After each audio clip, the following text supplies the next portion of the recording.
Bismillah. Ustaz, mohon penjelasannya. Bagaimana mendidik anak yang saat ini sudah dewasa dan sulit dinasehati karena kita kurang mendidiknya di saat mereka kecil. Bukan kita, Anda. Saya tidak ikutan. Ya, saya sudah punya istri, punya anak. Mungkin Anda yang tidak tepat. Apakah kalau anak-anak kita, anak Anda sudah menikah, saya juga masih mempunyai tanggung jawab untuk mendidiknya? Dua pertanyaan. Pertama, ada orang tua yang merasa sulit untuk mendidik anak, memberikan nasihat saat dia dewasa. Coba istighfar dulu. Mungkin selama ini Anda yang kurang perhatian kepada anak.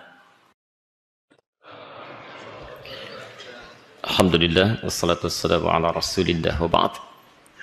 Ikhwas sekalian, kita telah menunaikan salat Isya berjamaah. Juga amalan sunnahnya, kita bermohon pada Allah Subhanahu wa taala semoga salat yang telah kita tunaikan diterima oleh Allah Subhanahu wa taala dengan penerimaan terbaik insyaallah.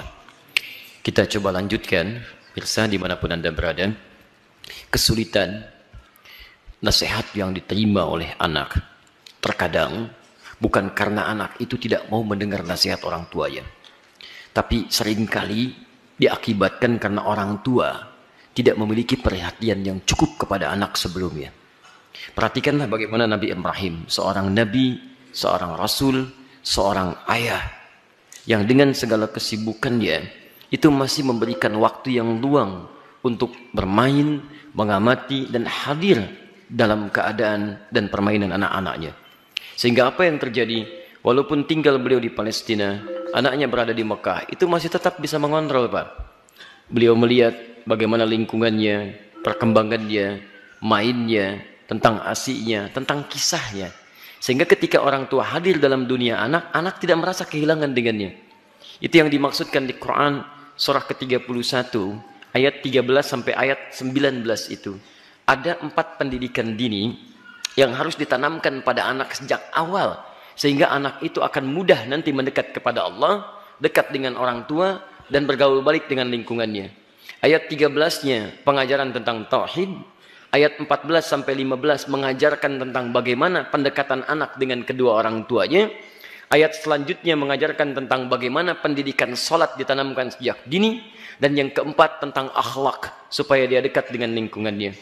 Nah, ini kadang-kadang yang kita lupa. Mohon maaf, kita itu bukan nabi, rasul juga bukan. Surganya tidak sedekat Nabi Ibrahim. Maaf, gelar kita bukan Khalilullah, bukan Abul Anbiya. Sesibuk apa sih? Kadang-kadang pekerjaan berangkat gelap, pulang gelap, anak tidak bisa terlihat dengan baik. Ini barangkali yang menyebabkan anak-anak kadang ingin mencari perhatian. Bukan karena nakal, tapi mungkin karena orang tuanya tidak hadir dalam dunianya. Yang jadi persoalan. Saya mohon Bapak Ibu sekalian, kita sudah punya pengalaman yang sama. Ya, setiap Anda pulang ke rumah, anak kan tidak akan menyebut dengan profesi Anda. Anda jadi direktur di kantor, tapi di rumah anak Anda itu mengharapkan ayah, bukan direktur. Pernah Anda pulang disambut oleh anak, Pak Direktur, Masya Allah, hebat kalau begitu Anda. Saya selama ini pulang ke rumah, anak kami masih kecil-kecil, sejak dia usia 3 tahun, anak yang pertama, itu menanti depan rumah. Gak pernah saya pulang sampai ke rumah dibuka, sampai hari ini dengan adiknya. Kalau menyambut kami, datang dia berdua, tidak pernah memanggil sampai hari ini. Ustadz, tidak. Ternyata mereka menunggu ayahnya gitu. Satu kejadian, karena tahu saya sering kali pulang malam, dia siangnya tidur. Banyak dia tidur, supaya tunggu malam saya datang. Ternyata kadang ingin menampilkan sesuatu. Ingin menyampaikan pesan tertentu. Kadang ingin menyampaikan pesan bahwa saya sudah menghafal surat 8 jam tunggu-tunggu itu. Antum juga begitu. Anak antum mungkin menyiapkan karya macam-macam. Cuman ketika pulang, beban pekerjaan Anda yang di luar itu kadang dibawa ke rumah. Itu yang membuat kita tidak adil. Itu yang repot. Kadang-kadang masalah di kantor dibawa ke rumah. Nyampe ke rumah anak sudah menunggu. Sudah menyusun senyum sebaik mungkin, ketika dibuka ayahnya cemberut. Papa, diam kamu. Hah? Kenapa mas? Kamu lagi ikut-ikutan. Ikut apa? Jadi nggak nyaman situasinya. Begitu saya datang tiba-tiba, Buya, main bola yuk. Ah, main bola tuh. Main kita apa malam? Itu yang menarik. Sampai besoknya diceritakan sama bundanya, Buya itu capek kak, tunggu dulu ya. Pijitin dulu, bobok sebentar, baru main. Besoknya ditunggu, Masya Allah, di depan pintu. Buya, capek ya? Masya Allah. Ayo sini Bobo, kakak pijitin. Pijitin Pak. Bobo dulu, Bobo merem, katanya merem.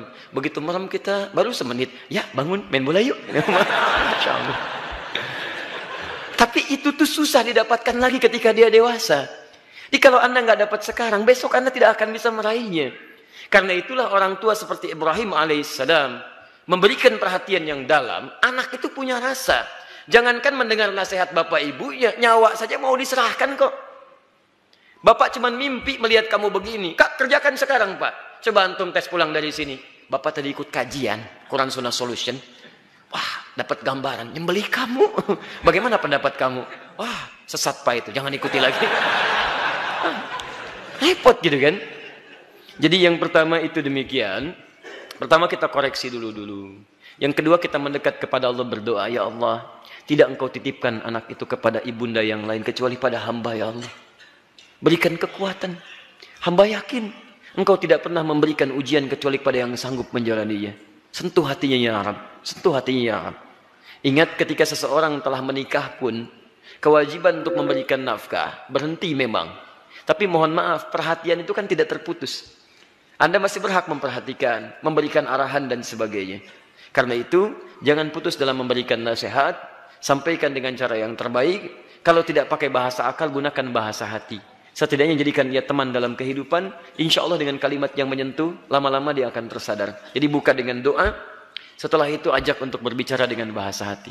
Nah, Mama bersyukur kamu sekarang sudah tumbuh dewasa, cukup pintar, teman kamu banyak. Dulu saat kamu dikandung, masuklah ke situ. Besar harapan Mama terhadap kamu. Tiap malam Mama bermohon kepada Allah mengalirkan air mata. Supaya kita itu bisa sama-sama. Sama-sama duduk, sama-sama tersenyum. Kita bisa bahagia. Saat kamu berada dalam sekian bulan, harapan itu semakin tinggi. Ayah menambah peluk keringatnya supaya kamu bahagia. Kami berdoa supaya kamu tidak seperti kami. Makannya mungkin terbatas dan sebagainya. Pelan-pelan. Sampai sudah masuk ke dalam jiwanya, baru antum sampaikan nasihat-nasihat kebaikan.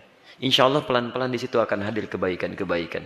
Demi Allah saya katakan, sepanjang menjadi orang tua, akan ada satu chemistry yang terbangun antara dua hati, yang satu sama lain akan saling tersentuh di situ.